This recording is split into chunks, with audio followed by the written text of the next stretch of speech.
C'est ce préavis de grève à la SNCF déposé par le syndicat Sudrail pour les vacances de Pâques et les ponts du mois de mai. Le syndicat réclame notamment des augmentations de salaire et un respect des horaires de travail.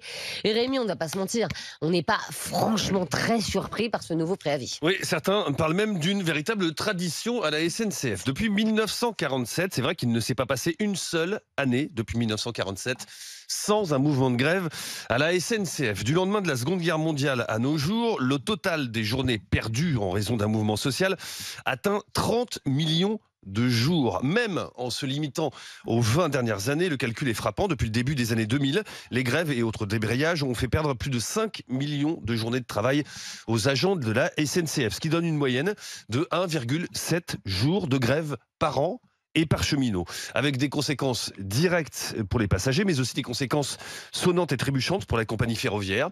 Exemple, avec la grève de décembre 2019, on s'en souvient, c'est l'une des grèves les plus longues, historiquement parlant, à la SNCF. Elle avait duré plus de 4 semaines. Elle portait sur la réforme des retraites. Là, durant cette grève, plus de 600 millions d'euros. Voilà ce que ça avait coûté à la compagnie ferroviaire. Une grève, quant à elle, qualifiée de très suivie.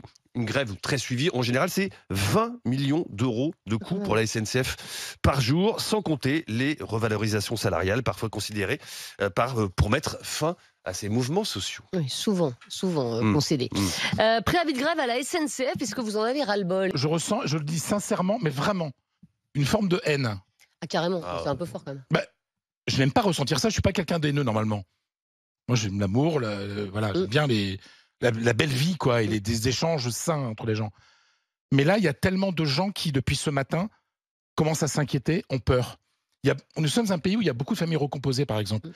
Il y a des parents, des papas, des mamans, qui attendent ce moment pour voir leur enfant. Il y a les vacances, etc. Ça va être un calvaire. Et donc, en fait, il y a le calvaire qui va arriver. C'est qu'un préavis. Hein. Oui, ouais, mais sauf que l'angoisse, elle est là. L'angoisse est là. Et c'est ça qui est terrible. C'est une forme de torture de la part des syndicats, enfin, de Sud pour l'instant, qui est le pire. Hein. Franchement, au Sud, c'est... Ah ben non, mais Sud, ça... Non, mais là, c'est... Mais comme tu le dis, après, t'as raison de dire, il y a qu'un seul... c'est les bisounours. Il n'y a qu'un seul syndicat. Et juste pour te dire, on a essayé de joindre tout le monde, tous les syndicats ce matin, et en fait, aucun veut parler parce que, justement, ce n'est qu'un préavis et il n'est pas dit du tout que ça va aller... Oui, mais sauf que... C'est une pression qui est mise sur la direction. Oui, mais sauf que le ressenti des gens... Il est là, la torture, elle est là. C'est à ça que ça grève. Comment je vais faire? Ben oui, mais sauf que c'est à Noël. Moi aussi, j'ai mes billets pour aller voir ma famille. Moi, je vois pas ma famille depuis Noël. Et puis, je m'étais inquiété aussi avant Noël, puisqu'il y avait eu un préavis. Oui. Finalement, ça s'est pas fait. Tu t'inquiètes beaucoup aussi. Excuse-moi, ouais, mais moi, j'ai pas envie de louper des gens. Moi, je travaille beaucoup. J'ai pas forcément beaucoup de jours de repos. Et moi, j'ai envie de voir les miens, quoi. Et j'en ai marre. Et puis, il y a des gens qui, voilà, ce pays. Alors après, ces gens te disent, il faut surtout pas utiliser le mot prise en otage, c'est pas adapté. Si, c'est adapté. C'est une prise en otage. Mais alors, je pense que c'est peut-être moins compliqué à comprendre pour les salariés. En l'occurrence, moi, je refuse qu'on criminalise ainsi l'action syndicale. Bien évidemment que tout ce qui se passe là est tout à fait normal. Lancer un préavis de grève pour faire pression dans le rapport de force, mais excusez-moi, on découvre l'eau tiède. Ouais.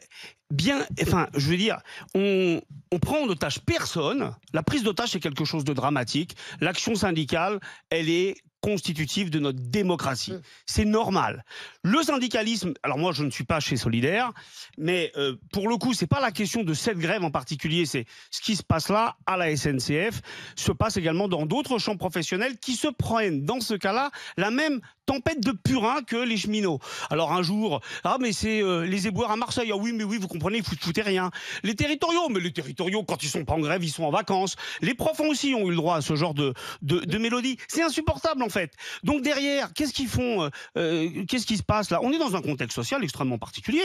On a Emmanuel Macron qui nous a expliqué là que les droits sociaux allaient reculer, hein, parce que y a une urgence, on risque la guerre. Donc là maintenant, on est en train de nous préparer une petite musique de fond en nous disant les droits sociaux, écoutez, va falloir s'asseoir dessus parce que là maintenant, on ouvre une nouvelle phase. C'est pas ce qu'on dit. Hein. Moi, non. En fait, le problème c'est que c'est chaque année. Oui, mais c'est chaque année et c'est là en ce moment. Moi, j'aimerais bien qu'on me cite une entreprise où la question d'une grève ou d'une action syndicale et d'une mobilisation ne se pose pas.